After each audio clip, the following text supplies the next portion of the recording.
जय गुरुदेव। आप सभी का स्वागत है इस ज्ञान गंगा में। आइए आज का क्रम शुरू करने से पहले गायत्री मंत्र का सस्वर उच्चारण करेंगे। ओम भूर्भुवः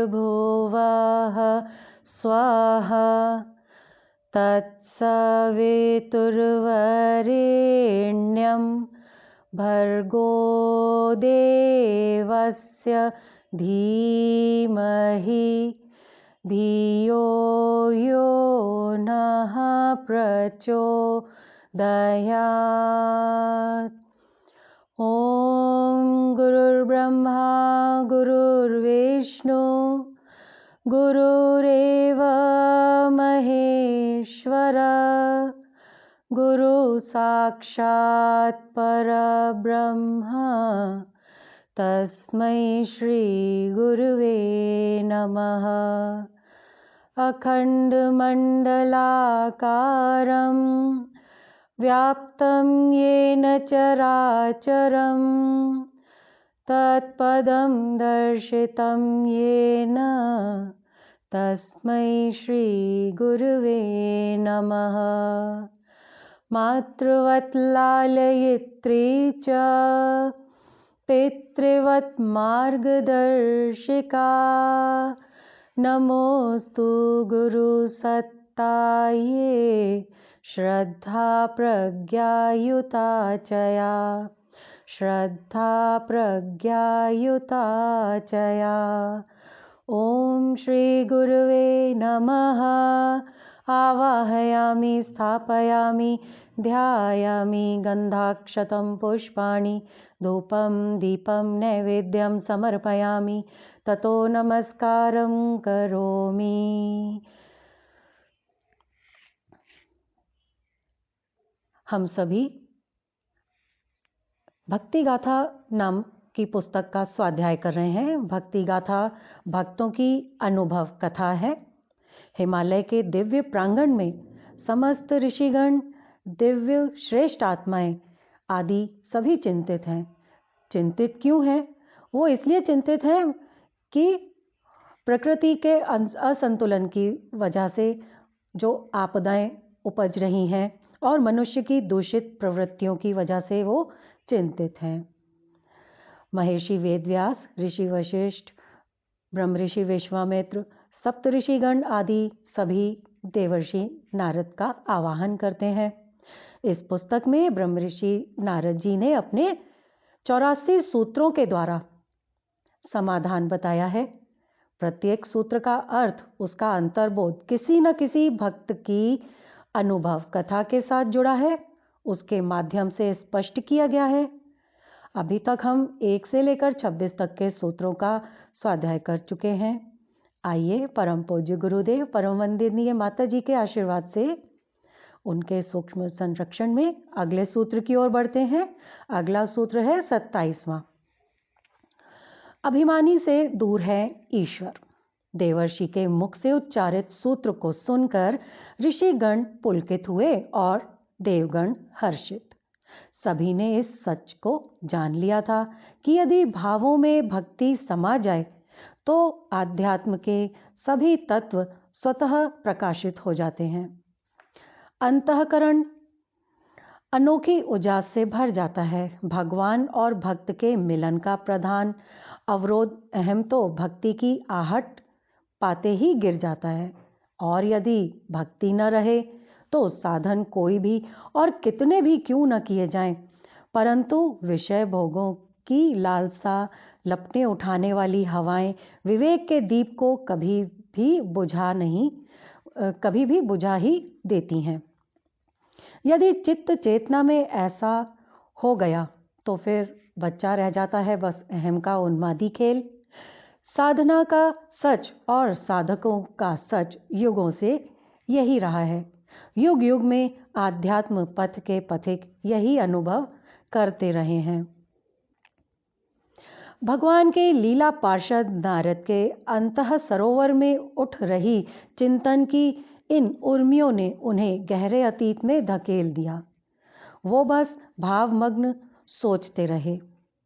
हालांकि वहां उपस्थित सभी को उनके अगले सूत्र की प्रतीक्षा थी, पर नारद जी के भावों का आवेग थम नहीं रहा था। नारद जी अपनी अनुभूतियों में डूबे हुए थे। ये अनुभूतियां उन्हें आत्म समीक्षा के लिए प्रेरित कर रही थीं। उनका अपना अतीत उनसे कुछ कह रहा था। ये वो गहरा अनुभव था जिसने उन्हें भक्ति के लिए एक सत्य दिया था, जिसे वह अब तक अपने सूत्र में पिरो चुके थे। ये देवर्षि की अपनी आप बीती थी। हालांकि उन्होंने अपने अंतर्भाव किसी से नहीं कहे, परंतु ये पार्थिव चेतना की भूमि नहीं थी। ये तो प्रज्ञा लोक था। इस लोक में प्रज्ञा के आलोक में सभी कुछ प्रकाशित था। इस आलोक की प्रखर दीप्ति में रमे ब्रह्मर्षि विश्वामित्र ने मधुर स्वर में कहा, देवर्षि, हम सभी आपके भक्ति सत्य की प्रतीक्षा कर रहे हैं। उत्तर में देवर्षि नारद ने विश्वामित्र जी से कहा, मंद स्वर में मुस्कुराए और बोले, ईश्वर को भी अभिमान से द्वेष है और दैन्य से प्रिय भाव है। इस सूत्र का उच्चारण करते हुए नारद जी ने सभी महनीय जनों की ओर देखा। उनके मुख पर कुछ और अधिक सुनने की लालसा थी। वो सभी जानना चाहते थे इस सूत्र में पिरोया हुआ रहस्यपूर्ण सत्य क्या है। अंतर प्रज्ञा से प्रकाशित देवर्षि के अंतस को यह सत्य समझने में देर न लगी। वो कहने लगे, इस अनुभव को यूं तो युगों बीत गए, परंतु ऐसा लगता है जैसे मानो ये अभी कल की ही बात हो। हिमवान के इस आंगन में ये अनुभव मुझे मिला था। हिमालय के श्वेत शुभ्र शिखरों की आभा तब तक ऐसी ही थी। भगवान सूर्यदेव और अमृतवर्षी चंद्रदेव तब भी इसी तरह इन श्वेत शिखरों से अपने स्वर्ण व रजत रश्मियां बिखेरते रहते थे। यहाँ की आध्यात्मिक प्रभा का अनूठापन तो आप सभी अनुभव कर ही रहे हैं। मैं उन दिनों क्षीरशायी भगवान नारायण के पास से इस ओर आ रहा था। हिमालय की ओर आकाश मार्ग से जाते समय हिमवान के अतुलनीय आध्यात्मिक वैभव ने मुझे खींच लिया। यहाँ के अनोखे चुंबकत्व के प्रभाव से मैं आकाश से धरा पर आ गया। आने के बाद बहुत समय तक हिमालय के हिम शिखरों में एकांकी भ्रमण करता रहा। यहाँ के पर्वतीय पादप, पक्षी और पशु मेरे सहचर हो गए। इस आनंद भ्रमण में कितना समय बीता पता ही न चला। पर तभी मन में सात्विक हिलोर उठी और मैं एक हिम गुहा में बैठकर समाधि मग्न हो गया। मेरे पूरे अस्तित्व में भगवत सानिध्य की सुवास फैल गई। मेरे इस समाधि से स्वर्गाधिपति को पता नहीं क्यों भय हो आया और उन्होंने काम कला के अधिपति पुष्पंध्वा कामदेव को अपने संपूर्ण सहचरों के साथ भेज दिया। उन्होंने यहाँ हिमालय के आंगन में आकर अपनी कला की अनेकों छटाएं बिखेरी। अप्सराओं के सौंदर्य और कामदेव के अनगिन बाण मुझ पर बरसते रहे, पर मैं प्रभु स्मरण के कवच के कारण सुरक्षित रहा। बाद में जब मेरा समाधि से व्युत्थान हुआ तो उन सब ने मुझसे चरण वंदन के साथ क्षमा मांगी।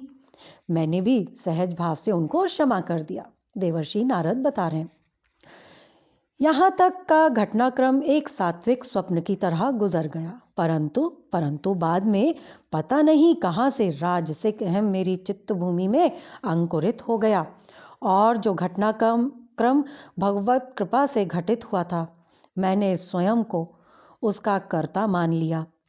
फिर क्या था, मेरा चित्त अज्ञान के आवरण और कर्तापान के मल के कारण धुंधला हो गया। फिर तो मैंने जहाँ तहाँ अपने कर्तव्य का बखान करना शुरू कर दिया। देवलोक में मुझे प्रशंसक मिले। इस प्रशंसा से मैं फूला न समाया और फिर ब्रह्मलोक पहुंचा। वहां भगवान ब्रह्मा जी ने मुझे चेताया, परंतु अहम को भला चेतावनी कब पसंद आती है। सो मैंने शिवलोक प्रस्थान किया। वहां पर जब मैंने अपनी अहम की कथा सुनाई तो माता पार्वती सहित भगवान सदाशिव ने मुझे चेताया, देवर्षि, ये कथा तुमने मुझसे तो कह सुनाई, परंतु इसे भगवान श्री हरि से न कहना। परंतु प्रशंसित अहम तो तीव्र ज्वर की तरह संपूर्ण चिंतन चेतना को ग्रस लेता है। उसी के प्रभाव से मैंने भगवान विष्णु के पास जाकर अपनी अभिमान गाथा को बढ़ा चढ़ा कर सुना दिया। उत्तर में प्रभु मुस्कुराए।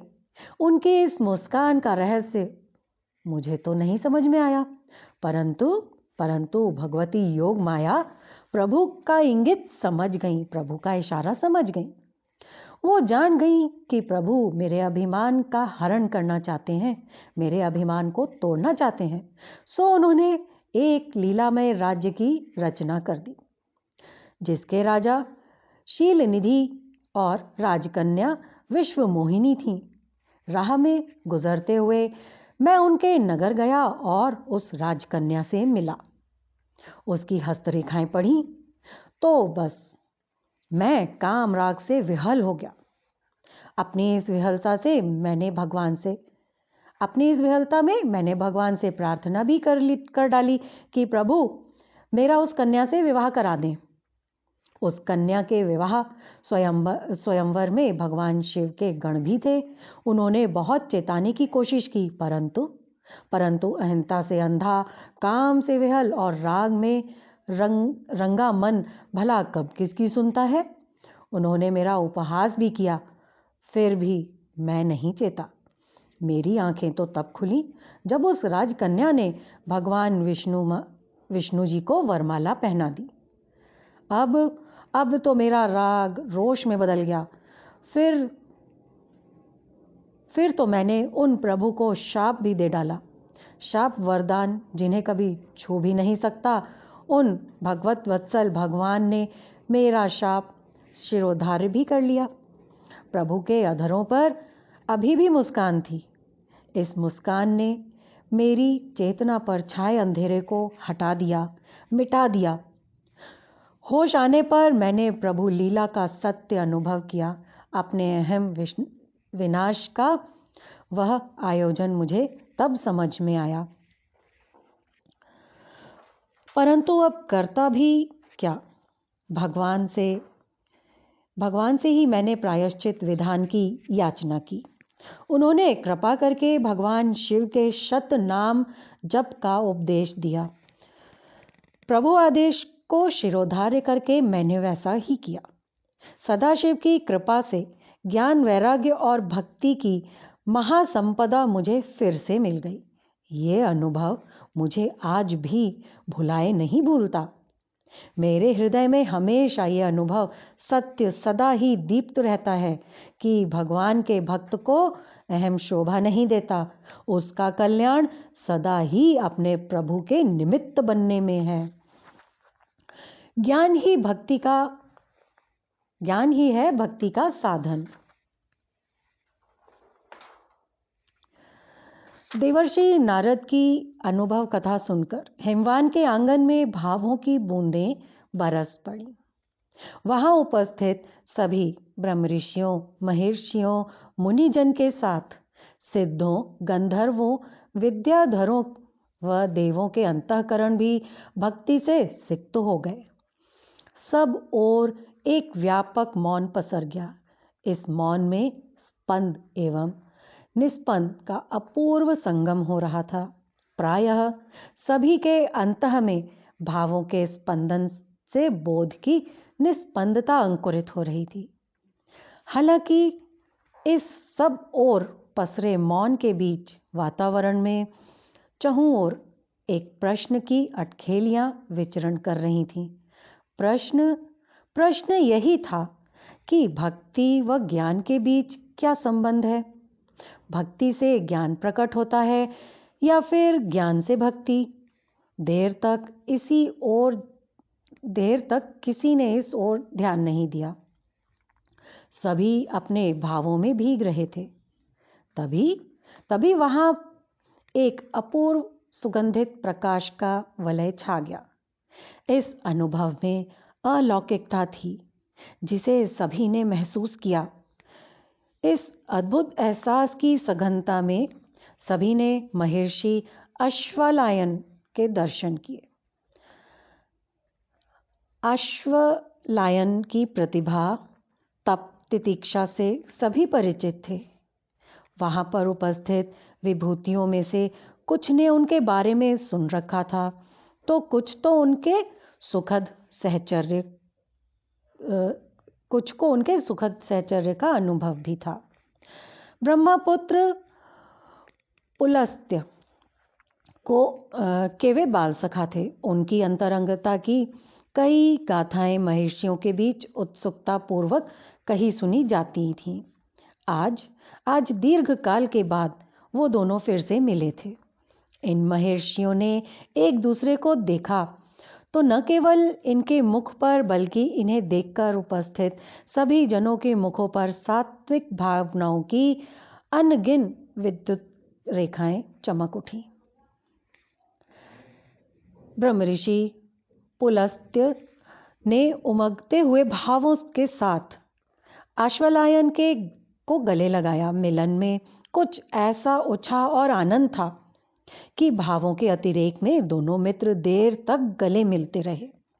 इसके बाद उन्हें अपने पास बैठने के लिए आग्रह किया, परंतु अश्वलायन ने बड़े मीठे स्वर में कहा, आप सब सप्तऋषि मंडल के सदस्य हैं। आपका स्थान विशिष्ट है। विधाता की इस मर्यादा का सम्मान किया जाना चाहिए। ऐसा कहते हुए वे देवर्षि नारद के समीप बैठ गए। अश्वलायन की यह विनम्रता सभी के दिलों में गहराई तक उतर गई। अनेकों नेत्र उनकी ओर टकटकी बांधकर देख रहे थे। इन सात्विक दृश्यावलियों के बीच गायत्री महामंत्र के दृष्टा महान ऋषि विश्वामित्र जी ने कहा, हे महर्षि अश्वलायन, आपकी प्रतिभा, विद्या, ज्ञान की कथाएं ऋषियों के समूह में सादर कही सुनी जाती हैं। आप अपने अनुभवों में घोलकर भक्ति एवं ज्ञान के संबंध का निरूपण करें।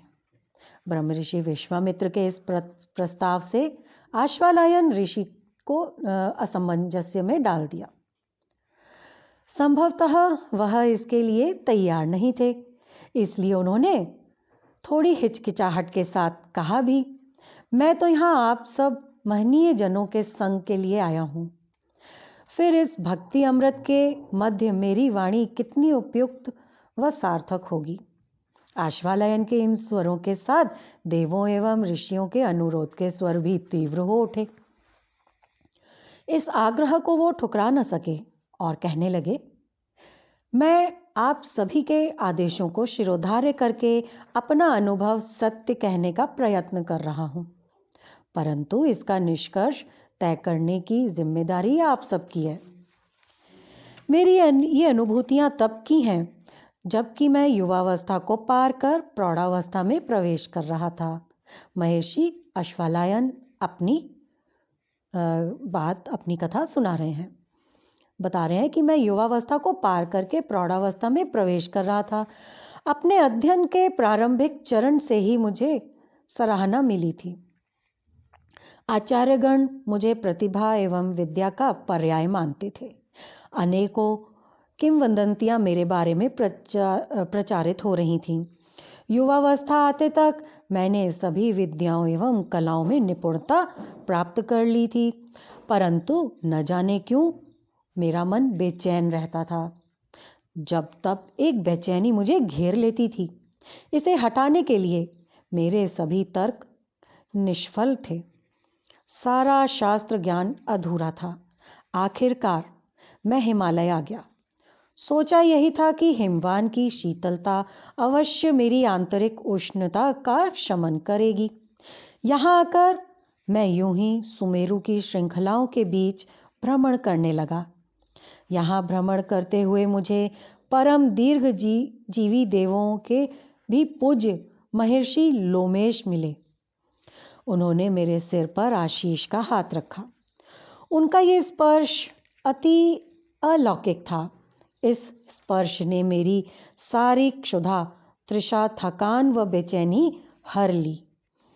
एक विचित्र सी शीतल प्रफुल्लता की लहर मेरे अस्तित्व में प्रवाहित हो उठी और मेरे रोम रोम पुलकित हो गए। इस एक क्षण के अनुभव में मेरे अतीत के संपूर्ण अनुभव घुल गए।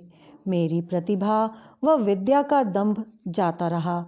मेरे व नुकीले तर्क जो सदा औरों को आहत करते थे, वो आज वो पिघल गए। मैं तो बस हिम शिखरों के मध्य खड़े कालजयी महर्षि लोमेश को निहारता रह गया। मुझे तो ये भी सुधि नहीं रही कि मैं उनके पावन चरणों में अपना माथा नवाऊं। उन करुणामय महर्षि ने मेरा हाथ थामा और मुझे एक ओर ले चले। थोड़ी दूर चलने के बाद एक गुफा आ गई। यहाँ का वातावरण अति सुरम्य था। परम प्रशांति यहाँ छाई थी। इस गुफा के पास ही एक सुंदर जल स्रोत था, जहाँ सुंदर पक्षी जल क्रीड़ा कर रहे थे। आसपास के स्थान में मखमली घास उगी हुई थी। इस घास के बीच बीच में पर सुगंध बिखेरते हुए पुष्पित पौधे लगे हुए थे। इस वातावरण को मैं देर तक चकित देखता रह गया।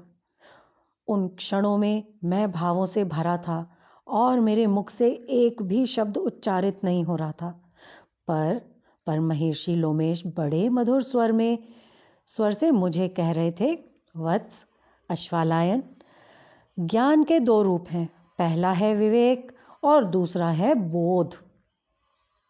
जो ज्ञान इन दोनों रूपों से वंचित हो, उसे ज्ञान नहीं अज्ञान कहेंगे। कोरी बौद्धिकता से जानकारियों का बोध तो बढ़ता है, परंतु इससे सत्य की झलक नहीं मिलती। ज्ञान के अनुभव की प्रथम झलक विवेक के रूप में मिलती है, फिर वह अक्षर ज्ञान से हो अथवा अक्षरातीत अवस्था में पहुंचकर। ये विवेक हुआ तो वासनाएं स्वयं ही भावनाओं में रूपांतरित हो जाती हैं और अंतःकरण में भक्ति अंकुरित होती है। प्रभु के स्मरण, उनमें समर्पण, विसर्जन से इस भक्ति का परिपाक होता है और तब ज्ञान का दूसरा रूप बोध के रूप में प्रकट होता है। इस अवस्था में मनुष्य को परात्पर तत्व का साक्षात्कार होता है। वह सत्य के झरोखे से रित की झांकी देखता है। ये बुद्धि की सीमा से सर्वथा पार व परे है। यहाँ न तर्क है न अनुमान। यहाँ पर तो प्रभु की शाश्वतता का साकार व संपूर्ण बोध है। अपने इस कथन को पूरा कहने के पूर्व आश्वलायन की भावनाएं बरबस आंखों से छलक पड़ी। जिस तरह से वह स्वयं को संयत करते हुए बोले, मैं तो यही कह सकता हूँ कि भक्ति ज्ञान का सार है। आश्वलायन के इस वचन को आत्मसात करते हुए देवर्षि नारद ने अपना अगला सूत्र उच्चारित किया। उसका भक्ति का साधन ज्ञान ही है। किन्हीं मतलब आचार्यों का यह मत है। भक्ति का साधन ज्ञान ही है, आचार्यों का यही मत है। इस सूत्र को सुनने के साथ ही सभी के मन मौन में डूब गए। संभवतः इस सत्य का कोई अन्य पहलू अवतीर्ण होने की प्रतीक्षा में रत था। भक्ति और ज्ञान में विरोध कैसा? इन मौन के क्षणों में देवर्षि मुखर हुए। उन्होंने बड़े ही मधुर स्वरों में अपना नया सूत्रोच्चार किया। उनका नया सूत्र 29। किन्हीं दूसरे आचार्यों का मत है कि भक्ति और ज्ञान परस्पर एक दूसरे के आश्रित हैं। देवर्षि के इस सूत्र ने सभी को चिंतन के एक नए आयाम की झलक दिखाई। ऋषिगण, देवगण, गंधर्व, सिद्ध सभी विचार करने लगे। उनकी चिंतन चेतना विचार वीथियों में भ्रमण करने लगी। भक्ति का क्षेत्र भाव है, जबकि ज्ञान विचारों की प्रखरता से संबंधित है। कैसे संबंधित है ये दोनों? ये सत्य और तत्व कहीं स्पष्ट नहीं हो रहा था। प्रायः सभी को देवर्षि के वचनों की प्रतीक्षा थी, परंतु वह अभी कहीं खोए हुए थे। उनका मुख शांत था, अधरों पर मधुर मुस्कान, परंतु नेत्रों से अपूर्व ज्योत्सना बिखर रही थी। न तो वो कुछ कह रहे थे और न दूसरा कोई उनको टोक रहा था। तभी ऋषियों की पंक्ति में बैठे अपेक्षाकृत युवा ऋषि श्वेताक्ष ने देवर्षि की ओर देखा। उनके मुख पर प्रकाश का वलय था। तरुण होते हुए भी वो अपनी तप साधना, योग विभूतियों, विचारों की प्रखरता व भाव प्रवण भक्ति के लिए ऋषियों महर्षियों के बीच सुपरिचित व सुचर्चित थे। ऋषि श्वेताक्ष। हिमालय उनका अपना घर था। कभी कभी वे विनोद के स्वर में कहा करते थे कि हिमवान का आंगन मेरा ननिहाल है। आखिर ये मेरी माँ का मायका जो है। पर्वत सुता पार्वती माता जगदम्बा के प्रति उनकी भक्ति अवर्णनीय थी। माँ का स्मरण कुछ प्रत्येक आती जाती श्वास में रमा रहा था। उनके रोम रोम में भगवती की भाव चेतना विराजती थी। इस अनूठी भक्ति के साथ उनकी ज्ञान निष्ठा भी अद्भुत थी। भगवती के भाव भरे आग्रह के कारण भगवान भोलेनाथ ने उन्हें शिष्य के रूप में स्वीकारा था। जिसके सद्गुरु स्वयं जगदीश्वर हों, उसके ज्ञान की प्रखरता का वर्णन भला कौन कर सकता है। उनके ज्ञान के इस अक्षय कोश में शब्द नहीं, अनुभव संचित थे। वो कहा करते थे कि मेरे कोरे विचारों के विश्लेषण व तर्कों के संजाल से ज्ञान को अभिव्यक्त तो किया जा सकता है, पर इसके आधार पर ज्ञान का अर्जन संभव नहीं। ज्ञान तो समाधिजा प्रज्ञा का परिणाम है। समाधि के इन विभिन्न स्तरों पर जो प्रज्ञा विकसित होती है, उसी की प्रदीप्ति में ज्ञान का प्राकट्य होता है। महान भक्त एवं परम ज्ञानी ऋषि श्वेताक्ष के साधना जीवन की एक और भी विशेषता थी। कौन सी विशेषता थी? उन्होंने ज्ञान और भक्ति में परस्पर अभेद का अनुभव किया था। वो कहते थे कि सभी विचारधाराएं विविध सरिताओं की भांति हैं, जो कहीं ना कहीं परस्पर मिलती हैं। भले ही ये मिलन सरिता का सरिता में हो अथवा फिर सरिता का सागर में हो। ज्ञान हो या भक्ति, इसके विविध पथों या मतों में परस्पर विरोध संभव नहीं। विरोध वही करते हैं जो अनुभव से रीते हैं, जो केवल तर्कों व विचारों तक सीमित है। यही वजह थी कि ऋषि श्वेताक्ष जब मुखर होते थे तो सभी मतों व पंथों का ज्ञान और भक्ति की विविध धाराओं का स्वाभाविक संगम हो जाता था। उनका ये अनूठापन सभी को बहुत भाता था, सभी को बहुत प्रिय था।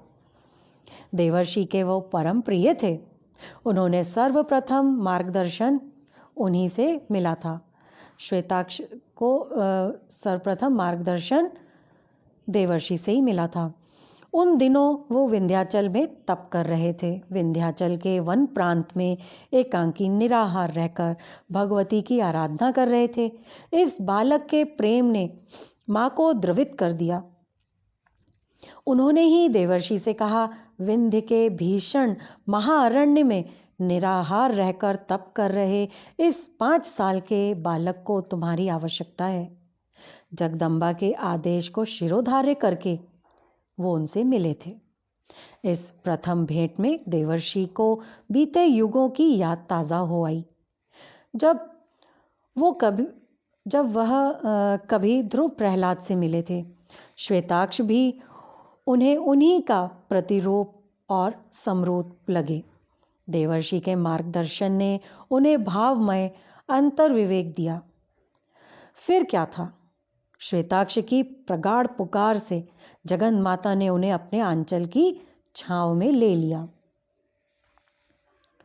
भगवान दक्षिणामूर्ति महेश्वर के मुख से उन्हें शास्त्रों का अनुभव पूर्ण ज्ञान हुआ।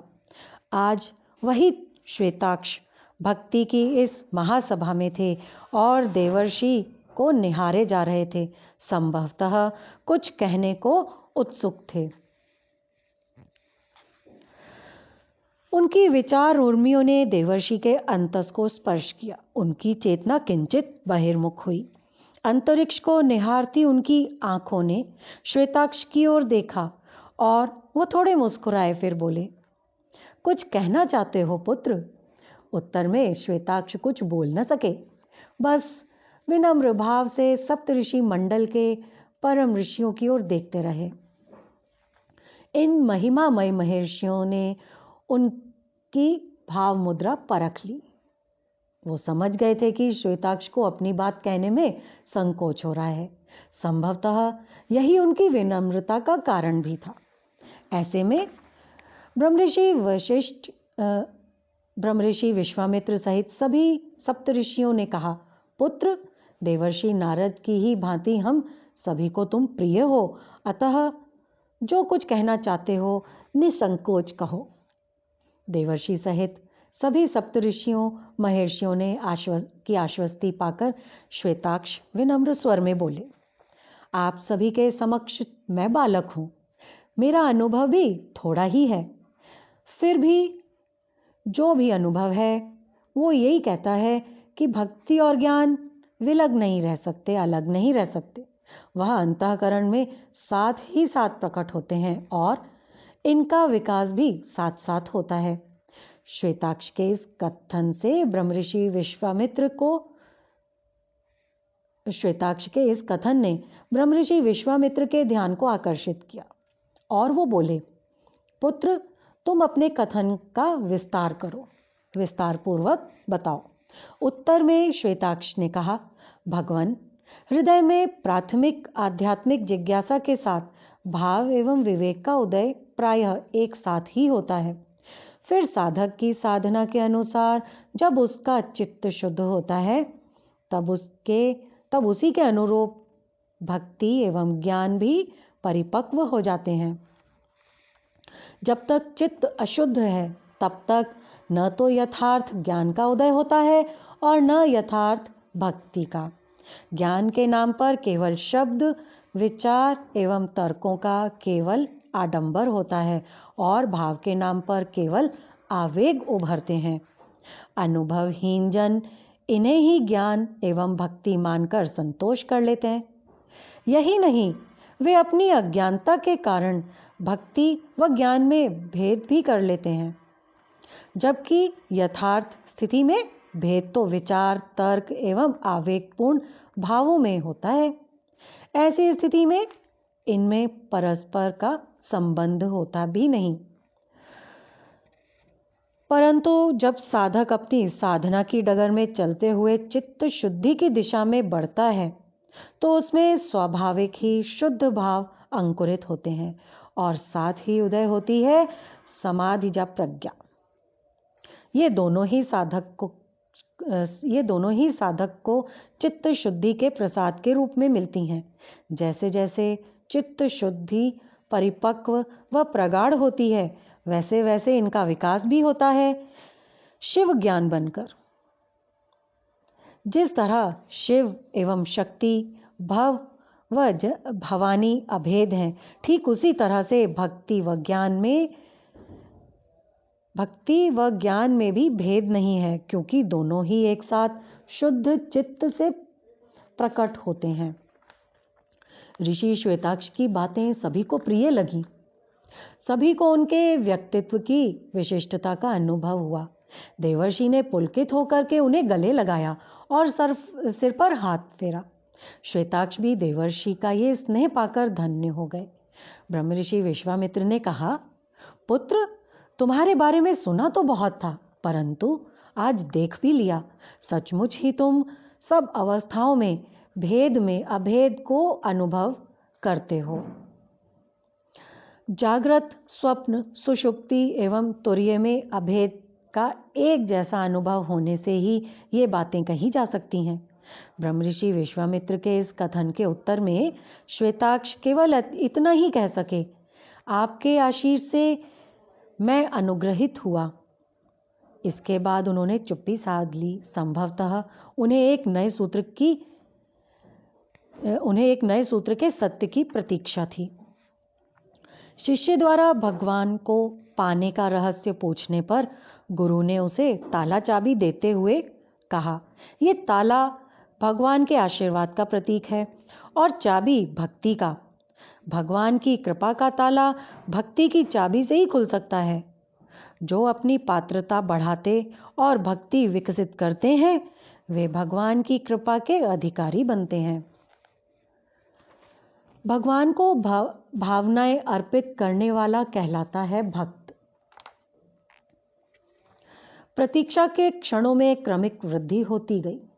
ऋषियों, देवों, सिद्धों, गंधर्वों का समुदाय अपने मन अंतःकरण को भक्ति के भाव प्रवाह में भिगोता रहा। बड़ा रसमय अनुभव हो रहा था सभी को। भक्त एवं भगवान की भाव चर्चाएं जहाँ कहीं भी, जिस रूप में भी, जिस किसी के द्वारा भी होती हैं, वहाँ स्वयं ही भावों का अमृत प्रवाह उमड़ने लगता है। वहाँ अपने आप ही मन अंतःकरण शांति सुधा रस का अनुभव करने लगते हैं। तृप्ति, तुष्टि और शांति का अनुभव जैसा यहाँ होता है, वैसा और कहीं नहीं, किसी को भी नहीं होता। भावों का सरोवर एक ऐसा सरोवर है जहाँ पर सभी का जी करता है कि डूबते रहें, डूबे ही रहें। हिमालय के सुपावन सानिध्य में कुछ ऐसा ही अनुभव सब कर रहे थे। नीरवता और निस्तब्धता अपनी परिभाषा को परिभाषित कर रही थी। काल बीत तो रहा था, परंतु उसका ज्ञान किसी को नहीं था। सभी उसके प्रति निरपेक्ष तटस्थ थे, परंतु स्वयं काल भला कब किसी की ओर से निरपेक्ष रहा करता है। उस सदा सजग, सचेष्ट एवं सक्रिय रहने वाले काल ने ब्रह्मऋषि कृतु की भाव समाधि को भंग किया। ऋषियों में श्रेष्ठ कृतु बाह्य जगत की ओर उन्मुख हुए। तभी एक हिमपक्षी ने सुरीली ध्वनि से निस्तब्धता, नीरवता में अपना स्वर घोला। इस स्वर में कुछ ऐसा था जैसे कि वह हिमपक्षी भी अगले सूत्र की जिज्ञासा को उजागर कर रहा हो। महर्षि कृतु का ध्यान उस ओर गया। वो कुछ पलों के लिए मौन रहे। फिर उन्होंने देवर्षि नारद जी की ओर देखा। देवर्षि ने महर्षि कृतु के नेत्रों में उनके अभिप्राय को पढ़ लिया था। वह समझ गए थे वीतराग महर्षि अगले सूत्र के उच्चारण का संकेत कर रहे हैं। वैसे भी अब तक सभी के मन भावों के अगम प्रवाह से बाहर आ चुके थे। उन सबको अगले सूत्र के प्रकट होने की त्वरा थी। इन शुभ क्षणों को पहचानकर देवर्षि ने अपनी संगीतमयी स्वर लहरियों के साथ उच्चारित किया अपना अगला 30वां सूत्र। ब्रह्मकुमारों के मत से भक्ति स्वयं फल रूपा है। इस सूत्र का उच्चारण करके देवर्षि पुनः मौन हो गए। उन्हें इस तरह शांत देखकर ब्रह्मऋषि कृतु ने कहा, निसंदेह देवर्षि, ब्रह्मकुमारों का कथन सत्य है। भक्ति में साधना, साधन एवं सिद्धि तीनों ही अंतर्लीन है। जो भक्ति करते हैं उन्हें किसी अन्य तत्व व सत्य की आवश्यकता नहीं रहती। वह भक्ति में सब कुछ पा लेते हैं। क्रतु के इस कथन पर सप्तऋषियों ने अपनी सहमति जताई। अन्य ऋषियों व देवगणों ने प्रसन्नता जाहिर की। हालांकि अब भी सबको इस सूत्र के सत्य को विस्तार से जानने का मन था। उत्सुकता थी कि ब्रह्म कुमारों के मत का और देवर्षि के कथन का रहस्यार्थ जाने, इस रहस्य का अर्थ जाने, भक्त का सत्य एवं भक्त की गाथा सुने। सभी के इन मनोभावों को देवर्षि ने अपने मन में अनुभव किया। इस अनुभूति के साथ उन्होंने ब्रह्मऋषि क्रतु से बड़े विनम्र स्वर में कहा, हे ब्रह्मऋषि, इस सूत्र का अनुभव कथन आप स्वयं अपने मुख से कहें। नारद जी के इस आग्रह से नारद जी का ये आग्रह क्रतु अस्वीकार न कर सके और बोले, भक्ति एक ऐसा तत्व है जो कहने वालों को और सुनने वालों को दोनों ही को कृतार्थ करता है। जो इसे कहता है अथवा जो इसको सुनता है, दोनों ही इसके रस से स्वयं को धन्य अनुभव करते हैं। जहाँ तक मेरी बात है, मेरी इस प्रकरण में विशेषज्ञता नहीं है, परंतु हाँ, मुझे ऐसे ही एक भक्त का सानिध्य मिला है। यदि आप सबकी अनुमति हो तो मैं उस अनपढ़ भील की कथा अवश्य सुनाना चाहूँगा। ऋषि क्रतु एक भील की कथा सुनाते हैं। क्रतु के इन वचनों से सभी के भावों को विभोर करके उनके अंतर मन को हर्षित किया। सभी ने एक स्वर में अनुरोध किया कि महर्षि, उस भील भक्त की कथा कहिए। आगे कथा सुनते हैं। कौन सी कथा है? अनुरोध के इन स्वरों के साथ महर्षि के अंतः सरोवर में भाव उर्मियां थिरक उठी। उनमें मन में स्मृति की कई रेखाएं उभर आईं। उन्होंने कहना शुरू किया। उसका नाम कणप्प था, जाति का भील था। उसका कबीला विंध्याचल के जंगल में रहता था। अपने कबीले के सरदार का इकलौता पुत्र था। कृष्ण वर्ण की बलिष्ठ काया, मुख पर एक ऊर्जा बसा सात्विक आकर्षण, उसके उज्ज्वल नेत्रों से सदा ही एक सात्विक प्रकाश झरता रहता था। भील कुमार होते हुए भी उसका रहन सहन, खान पान सभी कुछ सतोगुणी था। अन्य भील कुमारों की तरह वो मांसाहारी नहीं था। हालांकि उसकी कर्मठता एवं बलिष्ठता की कोई भी तुलना नहीं थी। भील कुमार, इसका नाम कणप्प, बलवान होने पर भी वो अहंकारी नहीं था। सेवा परायण उसमें कूट कूट कर भरी हुई थी। कबीले के काम और पिता की सहायता से उसे जो भी समय मिलता था, उस समय का उपयोग वनवासी साधु तपस्वियों की सेवा में करता था। इस सेवा परायणता का ही सुफल उसे भक्ति के रूप में मिला था। इस सेवा परायणता का ही सुफल उसे भक्ति के रूप में मिला था। विंध्याचल के वन में रहने वाले एक तपस्वी साधु ने प्रसन्न होकर उसे पंचाक्षर मंत्र प्रदान किया। पंचाक्षरी मंत्र ओम नमः शिवाय। ओम नमः शिवाय के उपदेश के साथ उन्होंने उसे भगवान सदाशिव की लीला कथाएं सुनाते हुए कहा, पुत्र, भावों की गहराई में डूबकर अपने आराध्य का स्मरण और उन्हीं को अपना सर्वस्व समर्पण ही भक्ति है। जो अपने स्मरण व समर्पण की साधना में जितनी प्रगाढ़ता, प्रखरता एवं परिपक्वता लाता है, उसमें भक्ति उतनी ही तीव्रता से प्रकट होती है।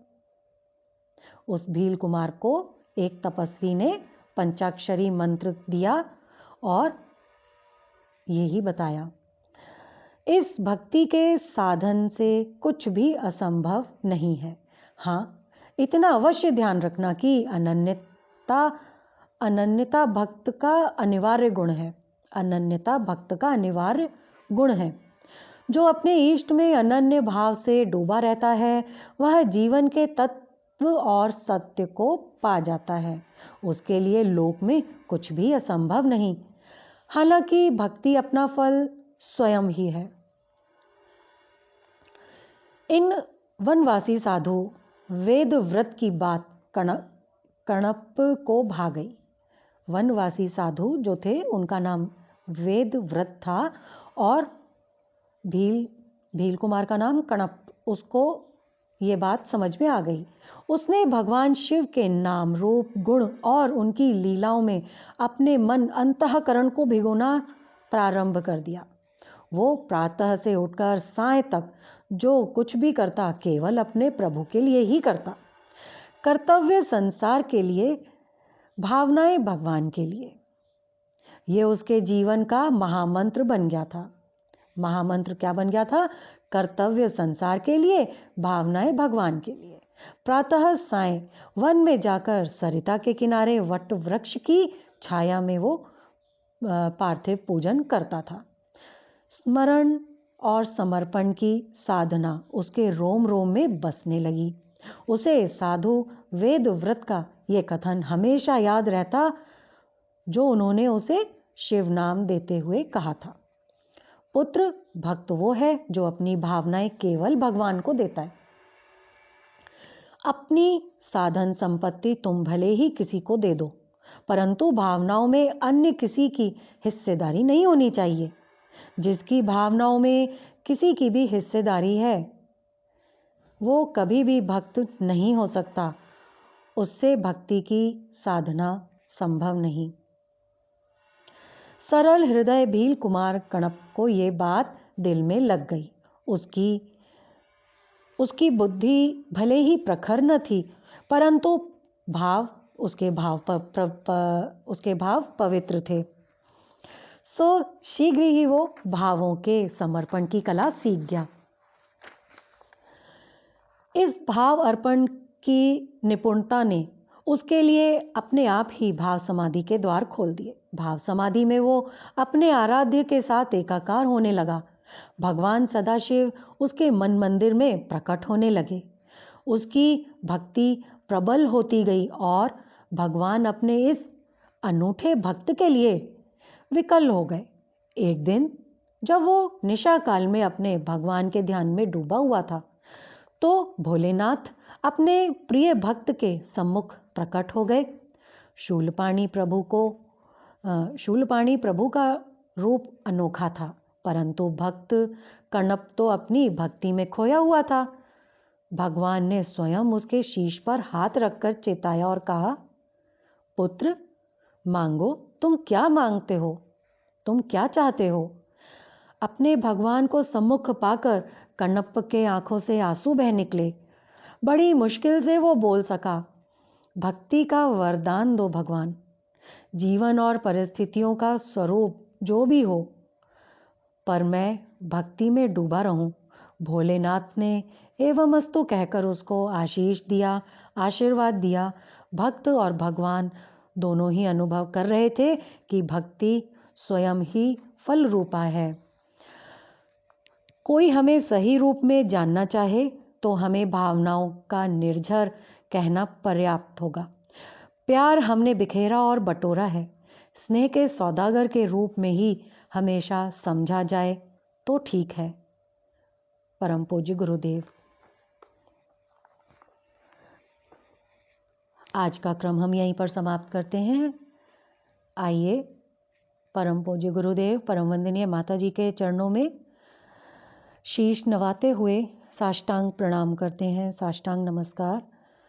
ओम नमो स्वनंताय सहस्त्रमूर्तये सहस्रपादाक्ष शिरो रुबाहवे सहस्रनाम्ने पुरुषाय शाश्वते सहस्रकोटि युगधारिणे नमः सहस्रकोटि युगधारिणे नमः। आगे की आहुतियां सारिका के द्वारा।